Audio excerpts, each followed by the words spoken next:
বাংলাদেশের এখন super 8 mission শুরু করার পালা। কাগজে কলমে অন্য দলের কিছুটা হিসাব থাকতেও পারে, কিন্তু সেটা আসলে বাস্তবতার ক্ষেত্রে, প্রায়োগিক ক্ষেত্রে অ্যাপ্লিকেবল হবে না।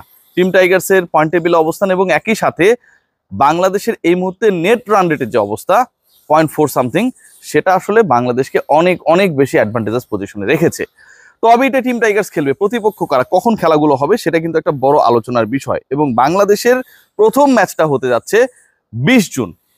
তার আগে একটু বলে রাখি আপনাদেরকে, মানে যে ব্যাপারটা একটু শেয়ার করা দরকার, সেটা হচ্ছে বাংলাদেশ যে ম্যাচেসগুলো এখানটায় খেলবে সেখানকার সবচেয়ে ইন্টারেস্টিং পার্ট যেটা, যে টিম টাইগার্সকে প্রতিপক্ষ যে গ্রুপগুলো রয়েছে, অন্য যে গ্রুপগুলো রয়েছে, প্রত্যেক গ্রুপের শীর্ষ দলের সাথে খেলতে হবে, প্রত্যেক গ্রুপের সেরা দলের সাথে বাংলাদেশকে খেলতে হবে। এবং এই যে বাংলাদেশকে সেরা সব দলগুলোর সাথে খেলতে হবে সেটা আগে থেকেই ফিক্সড করা। আইসিসি যে শিডিউলটা করেছিল টপ 8-এর, আগে থেকেই ফিক্সড করা। বাংলাদেশ দল তাদের প্রথম ম্যাচটা খেলবে হচ্ছে জুনের 20 তারিখে, এবং এই 20 তারিখে বাংলাদেশের খেলা হবে, মানে বাংলাদেশের খেলা হবে D2, যেহেতু বাংলাদেশ ডি গ্রুপের 2 নাম্বার দল হিসেবে বাংলাদেশকে পরিগণিত করা হচ্ছে B2 টিমের সাথে। অর্থাৎ বাংলাদেশ মুখোমুখি হবে অস্ট্রেলিয়ার। অস্ট্রেলিয়া হচ্ছে সেই গ্রুপের B2, যদিও তাদের পয়েন্ট সবচেয়ে বেশি। B1 হিসেবে ধরা হয়েছিল ইংল্যান্ডকে। ইংল্যান্ড যেহেতু অলরেডি একটা বাজে অবস্থায় রয়েছে, তাদেরকে রিপ্লেস করবে যেই দল, সেই দল হয়ে যাবে B1। বাট অস্ট্রেলিয়ার পজিশনটা হচ্ছে B2 এবং সেটা ফিক্সড। এবং অস্ট্রেলিয়া মুখোমুখি হবে বাংলাদেশের। বাংলাদেশ যেহেতু আগে থেকেই D2 হবে, এটা ফিক্সড। মানে বাংলাদেশ যদি টেবিলের টপও হতো বাংলাদেশের গ্রুপে, তারপর বাংলাদেশের অবস্থান হতো D2, ডি গ্রুপের 2 নাম্বার দল। খেলা যেহেতু হচ্ছে, আমি এখানে যেটা দেখছি যে 20 June 8:30 local time in West Indies, তার মানে খেলাটা হবে 21 তারিখে বাংলাদেশ সময় ভোর 6:30টায়। 21 তারিখ ভোর 6:30টায় বাংলাদেশের সুপার 8-এর প্রথম ম্যাচ, প্রতিপক্ষ অস্ট্রেলিয়া। মুখস্থ করে ফেলুন। বাংলাদেশের নেক্সট ম্যাচ যেটা, সেটাও একটা গুরুত্বপূর্ণ ম্যাচ, এবং সেই ম্যাচটা হচ্ছে ভারতের বিপক্ষে। এবং ভারতের বিপক্ষে বাংলাদেশ যে ম্যাচটা খেলবে সেই ম্যাচটা হচ্ছে অনুষ্ঠিত হবে অ্যান্টিগুয়াতে। বাংলাদেশ এবং ভারত মুখোমুখি হবে যেই ম্যাচে, সেই পার্টিকুলার ম্যাচে বাংলাদেশের জন্য একটা বড় ধরনের, কি বলবো, প্রতিশোধ বলতে পারেন, একটা অন্যায়ের অবিচারের, মানে কি বলবো, মাঠে বিচার এনশিওর করা বলতে পারেন, অনেক কিছু হতে পারে। টিম ইন্ডিয়ার সাথে বাংলাদেশ খেলবে 22 তারিখে এখানকার লোকাল টাইম, এবং 22 তারিখে সেটা হবে এখানকার লোকাল টাইম সকালবেলা 10:30 AM এ।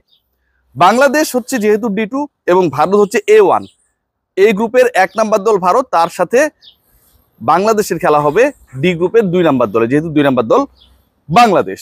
সেই ম্যাচটা অনুষ্ঠিত হবে কবে? সেই ম্যাচ অনুষ্ঠিত হবে 22 জুন সকাল 10:30টায় লোকাল টাইম, কিংসটাউনের টাইম। ওকে, তার মানে বাংলাদেশ সময় 22 জুন রাত 8:30টায় এই ম্যাচটা অনুষ্ঠিত হবে। এখানটা একটা বড় ধরনের, আমার কাছে মনে হয় যে বাংলাদেশের জন্য ডিসঅ্যাডভান্টেজাস পজিশন বা সিচুয়েশন রয়েছে। দেখুন, বাংলাদেশ দল আগের ম্যাচটা খেলবে 21 তারিখ ভোরবেলা 6:30টার সময়, পরের ম্যাচটা খেলবে 22 তারিখ সন্ধ্যাবেলা। সুপার 8-এর গুরুত্বপূর্ণ দুটো ম্যাচ, যেই ম্যাচগুলোতে রেজাল্টের উপর ডিপেন্ড করে একটা দলের সেমিফাইনালস নিশ্চিত হবে বা হবে না, সেই জিনিসটা ডিসাইডেড হবে। সেখানটায় যখন একটা দল মাত্র একদিনের ব্যবধানে, মানে বাংলাদেশ দল যেই ম্যাচটা শুরু করবে বাংলাদেশ সময় ধরলাম 21 তারিখ সকাল 6:30টায়, সেই ম্যাচ শেষ হতেই তো সকাল 10:30 11টা বাজবে, তাই না? তো এরকম একটা সিচুয়েশন হবে। তারপরে হোটেলে যাবে, টিম বিশ্রাম নিবে, ভালোভাবে আলাদা একটা প্রিপারেশন সেশনও পাবে না। ইন্ডিয়ার বিপক্ষে পরদিন সন্ধ্যায় বাংলাদেশ টাইম বাংলাদেশকে নেমে পড়তে হবে। আমার কাছে মনে হয় এটা পুরো ফিক্সচারের একটা বড় মানে কি বলবো, মানে সবচেয়ে বড় ডিসঅ্যাডভান্টেজ প্রতিপক্ষকে দেয়া, এবং ভারত যেন একটু সুবিধাজনক অবস্থানে থাকে সেটা এনশিওর করার জন্য এই কাজটা আমি মনে করি করা হয়েছে। কারণ সবসময় যেই ব্যাপারটা এনশিওর করার চেষ্টা করা হয়েছে যে টিম ইন্ডিয়া যেন একটু বেশি সুবিধা পায়। কিভাবে সেই ব্যাপারটা আমি বলছি। বাংলাদেশ দল একটা ম্যাচ সন্ধ্যায় খেলে বা বাংলাদেশ সময় সকালে খেলে, পরের দিন আবার সন্ধ্যায় খেলতেছে, কিন্তু ইন্ডিয়া তারা কিন্তু 20 জুনে ম্যাচ খেললেও তাদের ম্যাচটা হচ্ছে সকালবেলা। তারা ফুল ডে পাচ্ছে। দুপুর সকাল 10টার মধ্যে খেলা শেষ হয়ে যাবে, তারপরে তারা তাদের মতো করে রেস্ট করবে, অ্যান্ড দেন ফাইনালি পরদিন সন্ধ্যায় গিয়ে তারা আরেকটা ম্যাচ খেলবে। আর বাংলাদেশের উল্টা ঘটনা। আমি যদি যাই বাংলাদেশের থার্ড ম্যাচ, যেই ম্যাচটা মহা গুরুত্বপূর্ণ আমার কাছে মনে হয়, এই যে সেন্ট ভিনসেন্ট, আমি এই মুহূর্তে রয়েছে সেন্ট ভিনসেন্টে, সেই ম্যাচটা অনুষ্ঠিত হবে, এবং টিম টাইগার্সের প্রতিপক্ষ সেখানটায় আফগানিস্তান। এখন এই আফগানিস্তানের সাথে বাংলাদেশের যে ম্যাচ হবে সেটা হচ্ছে নাইট ম্যাচ, এবং সেই ম্যাচটা শুরু হবে রাত 8:30টায় এখানটায়। তার মানে বাংলাদেশ সময় 24 তারিখ 8:30টায় যেহেতু এখানে শুরু হবে, এটা বাংলাদেশ সময় যেহেতু 10 ঘন্টার ডিফারেন্স রয়েছে, 25 তারিখ সকাল 6:30টায় বাংলাদেশ এবং আফগানিস্তান মুখোমুখি হবে বাংলাদেশের লাস্ট ম্যাচে টপ 8-এর। আবার একটু বলি, মুখস্থ করে ফেলুন। বাংলাদেশের প্রথম ম্যাচ আপনারা সবাই জানেন যে 21 তারিখে হবে বাংলাদেশ সময় সকালবেলা, 22 তারিখের সন্ধ্যাবেলা বা রাতের বেলা, এবং 25 তারিখে বাংলাদেশের যে লাস্ট ম্যাচ আফগানিস্তানের বিপক্ষে সেটা বাংলাদেশ সময়, আবারও বলছি, অনুষ্ঠিত হবে সকাল 6:30টায়। প্রতিপক্ষ আফগানিস্তান। এখন প্রতিপক্ষ আফগানিস্তান, আফগানিস্তানে তো এখনো একটা খেলা বাকি রয়েছে এবং সেই খেলাটা অনুষ্ঠিত হবে মাইটি ওয়েস্ট ইন্ডিজের বিপক্ষে। তারপরে আফগানিস্তান কেন সেই টেবিলের টপ টিম হয়ে গেল? অর্থাৎ সি যে গ্রুপটা রয়েছে সেই গ্রুপের টপ টিম আফগানিস্তান কিভাবে হলো? কারণ হচ্ছে নিউজিল্যান্ড ছিল সি গ্রুপের টপ টিম। ওই যেভাবে আইসিসি আগে থেকেই এর র্যাঙ্কিংটা করেছে, র্যাঙ্কিং এর উপর ভিত্তি করে আসলে গ্রুপিংটা করেছে এবং কোন গ্রুপে কোন দল পরের রাউন্ডে গেলে কার অবস্থান কি হবে সেটা প্রি ডিসাইডেড করে রেখেছে। সেই নিউজিল্যান্ড হচ্ছে যেই টিমে এই মুহূর্তে আফগানিস্তান বিলং করছে, মানে যেই গ্রুপে, সেই গ্রুপের একদম সর্বশেষ দল।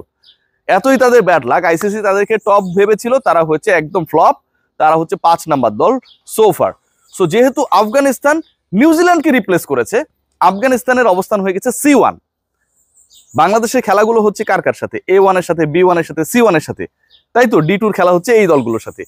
সো যেহেতু C1 according to the prediction of ICC হবার কথা ছিল হচ্ছে নিউজিল্যান্ডের, এবং সবাইকে চমক দিয়ে আফগানিস্তান নিউজিল্যান্ডকে রিপ্লেস করে C1 হয়ে গেছে। সো C1 এর সাথে D2 খেলা, এবং সেই খেলাটা 25 তারিখ সকালবেলা অনুষ্ঠিত হবে বাংলাদেশের সাথে আফগানিস্তানের ম্যাচ। গুরুত্বপূর্ণ ম্যাচ এবং অনেক বেশি এক্সাইটমেন্ট আমাদের সবার মধ্যে কাজ করছে।